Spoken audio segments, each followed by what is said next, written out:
Hey everyone, welcome back to the channel. In this quick tutorial, I'll show you how to fix the Game Not Released error in Battlefield 6 on Steam. If you're getting this message and can't launch the game, don't worry, this method will help you fix it in just a few steps. Let's get started. First, open Steam and go to your library. Find Battlefield 6 in your game list. Right-click Battlefield 6 and select Properties from the menu.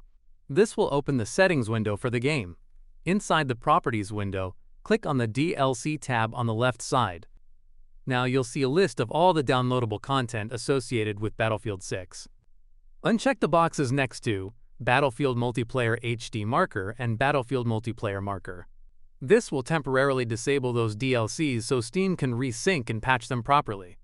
Once unchecked, wait a few moments while Steam refreshes and verifies the files. After that, you can check both boxes again to re-enable the DLCs. Now, simply launch Battlefield 6 from your library. And that's it. If this video helped you, don't forget to like, subscribe, and leave a comment letting me know if this solution worked for you. Thanks for watching, and I'll see you in the next one.